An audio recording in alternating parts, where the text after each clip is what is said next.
بسم الله الرحمن الرحيم والصلاة والسلام على سيدنا محمد عليه أفضل الصلاة والسلام. النهاردة في بنات طلبوا مني إن أوريهم اللحمة ازاي بتتعمل شوربة، فقلت اما أعمل لحمة النهاردة.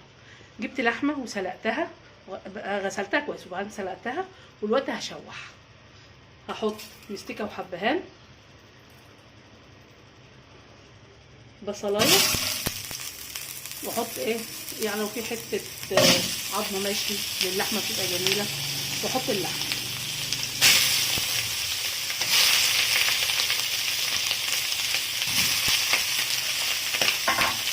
واحط فلفل،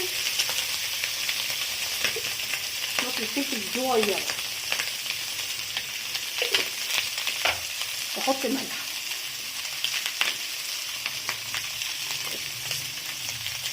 وما زودهاش الميه بتاعت السليق، ما زودهاش الوقت. انا بغلي لها ميه احطها لها عشان الشوربه تبقى بيضه. اديها تقليبه كده،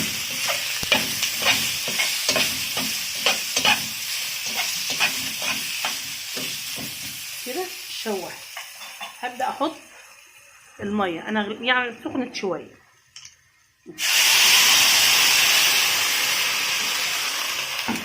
هغطي عليها واسيبها لما تبيض، ازودها الشوربه اللي انا سلقاها فيها. بسم الله الرحمن الرحيم والصلاه والسلام على سيدنا محمد عليه افضل الصلاه والسلام.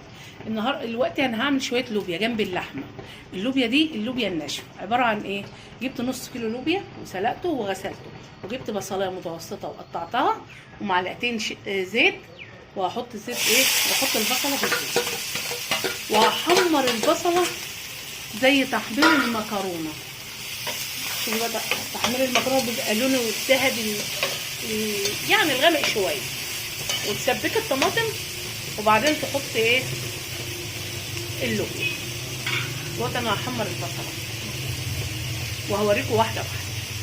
حمرت، هو ده اللون اللي انا عايزاه، وهحط عليها الطماطم وهملحها ملح وفلفل بس، واسيبها تتسبك زي بصله المكرونه، واقوم نازله عليها باللوبيا. وفي الاخر هقللها فص ثوم بكزبره ناشفه.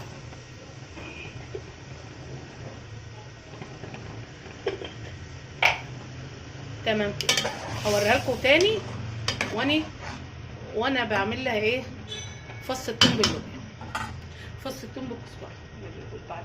بسم الله. انا دلوقتي هنزل اللوبيا، الطماطم اتسبكت وهنزل اللوبيا،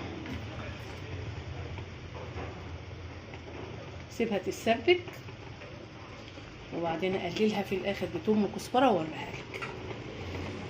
دلوقتي انا بقلب تومه، هي تقريبا اتحمرت، هحط شويه كزبره ناشفه واديها تقليبه معاها، وهرجع احطها فين؟ على اللوبيا. هي غلوتين اتنين وهنبدا نطفي، وبالهنا والشفا. الطعم جميل جدا.